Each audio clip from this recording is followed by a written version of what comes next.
So we're off to a great start. There are a lot of reasons to suspect that this next extension in the gold price will go up above $3,000. You recall last time we spoke, we talked about my macrocast. I thought that was definitely in play here in the first, 3 or 4 months of the year, and then we'd see, where we go from there. So it looks like that's where we're headed, though. I mean, again, I wouldn't say we're going to be there by next week, though we are $100 off the lows of last Sunday, the 2nd. So anything can happen. Gold prices are on a strong upward trajectory, with projections suggesting they could surpass $3,000. Previous forecasts remain relevant, indicating significant growth in the first few months of the year before reassessing future movements. While a rapid surge isn't expected immediately, gold has already climbed $100 from recent lows, reinforcing its bullish momentum and supporting the outlook for continued gains. A seasoned financial analyst and precious metals expert, Hemke, explains that gold prices have been experiencing unusual tightness since December, shortly after Trump was elected. Initially, gold saw a sharp decline but quickly recovered, and by early January, it began rising steadily. A key indicator of market stress was the widening spread between spot and futures prices, which should typically narrow over time. However, repeated widening in January and February suggested a lack of confidence in the system. Delays in delivery and uncertainty over supply raised concerns, with some speculating that global demand, particularly from central banks, is straining the market. Some analysts believe that tariffs are being used to cover up deeper issues, such as declining metal reserves in Western markets. The World Gold Council reported over 1,000 metric tons of net central bank demand for the third consecutive year, with much of this metal shifting from west to east. Additionally, speculation is growing that the Trump administration may be planning some form of gold monetization, such as gold-backed bonds, which could influence market movements and prompt more gold to flow back into the U.S. Before diving into the video, subscribe and hit the bell icon so you never miss our latest uploads. When we first noticed what appeared to be a tightness developing was back in December, about a month after Trump was elected. Initially, gold, just got shellacked for about 10% down from its highs, got pounded backwards a couple of times, and it kept recovering. But then after that December FOMC meeting, it's moved up almost in kind of a straight line, particularly since the first of the year. Back in the middle of December was the first time we saw the spreads widen from the spot price to the futures price, which at that point was the February contract and the March silver. And it got to like $30, $35. Now there should be some spread, but it should compress over time, for maybe $6, $8, $10 down to nothing. Well, when it was 35, it's like, what's going on here? And I remember the last time this happened, right before COVID. And there was, talk then about logistics and, planes weren't flying and all this kind of stuff. And again, the point of all this, there shouldn't be that wide of a spread. It should be easily closed by arbitrage. You got the spot price here and you got the futures price here. So if you buy the spot and you sell the futures, they come together. Well, why wasn't that being closed? It did close by the end of December. The point is then it widened again, happened again in January.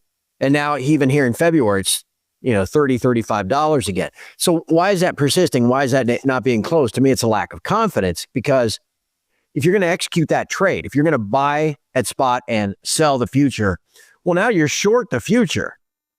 Now, you could deliver, you can get out of that from two ways. You can deliver your bought, that you got to take delivery of what you bought at spot and then deliver it. Well, now all of a sudden there's this alleged 6 to 8 week, whatever delivery delay. Maybe you won't get it delivered in time. And if you don't, now you're just short, the futures contract. Well, that's no good either. So it's a lack of confidence in the system.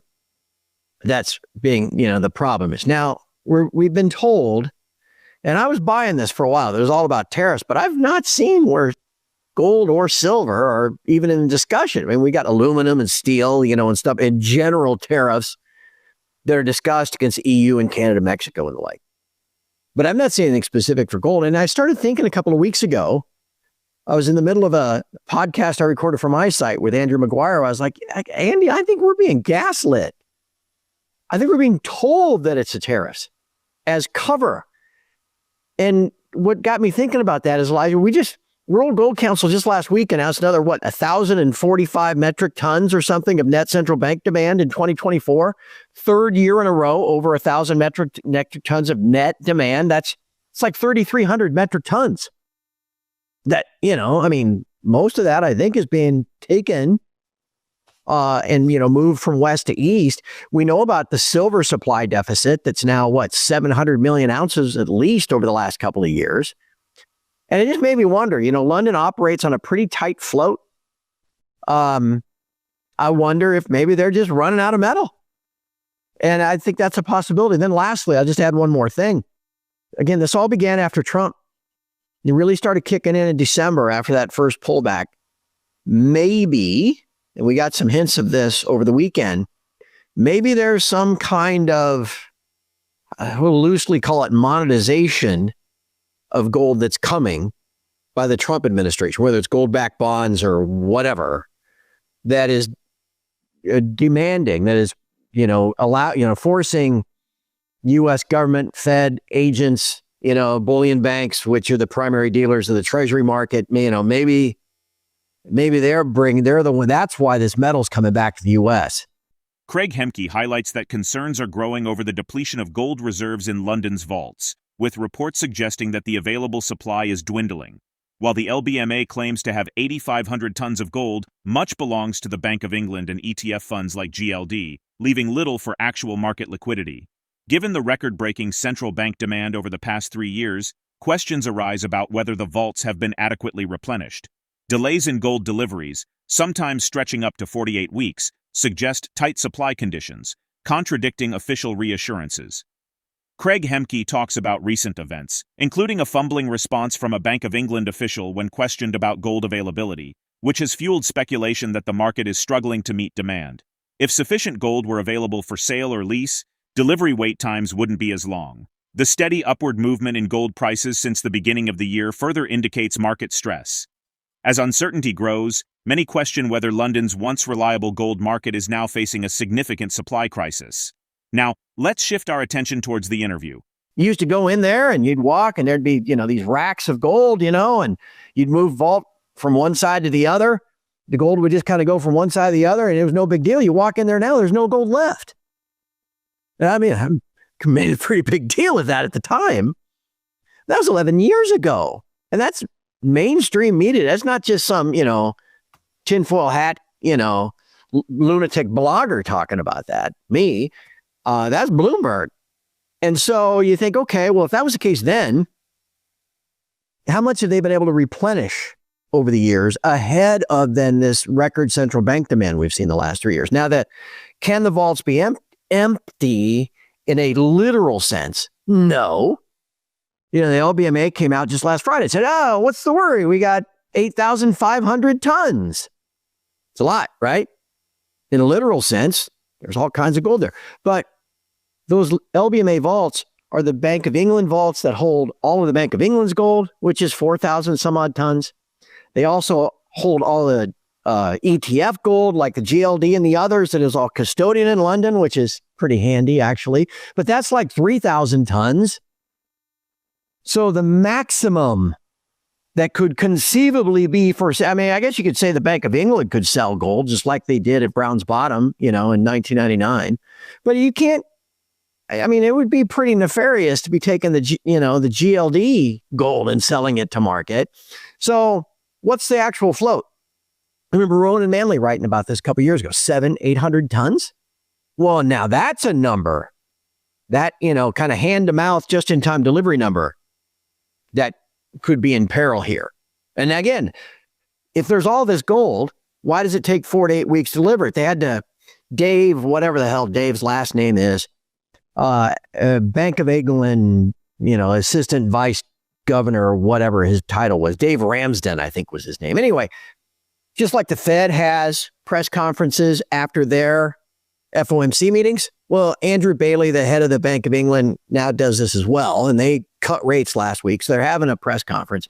About halfway in, a young reporter stands up and says, hey, what's this going on with gold? And this Ramsden takes the question and just gives this stuttering, stammering, 4-minute rambling remark, word salad, kind of Kamala Harris style. that just like took up a bunch of time. You look, it's been 4 minutes. Like, well, I guess he said something. And what he said was, well, you know, we can only move so much at a time and gold is heavy and all this kind of stuff. What? I mean, if you had the gold to deliver, if somebody was willing to sell it and deliver it, or even lease it and deliver it, you wouldn't have to wait in line 4 to 8 weeks. And again, that's not me saying that. That was a report in the veritable old Financial Times 2 weeks ago. So there's definitely something going on here, Elijah. And you can see it in the price that has moved up really consistently, almost 45-degree up angle since the first of the year. The ongoing tightness in the gold market, rising prices, and increasing central bank demand suggest significant structural issues in the global gold supply. If Western reserves continue to shrink while demand remains strong, the market could face even more significant disruptions shortly. Investors and analysts will watch closely for further strain, potential policy shifts, or moves toward gold-backed financial instruments that could reshape the market landscape. How might potential gold monetization efforts by the U.S. government impact global markets and currency stability? What are the possible consequences if London's gold supply declines while demand remains high? We'd love to hear your thoughts, so share them in the comments below. If you found this content helpful, give it a like and don't forget to subscribe to stay updated. Thank you for joining us on this journey.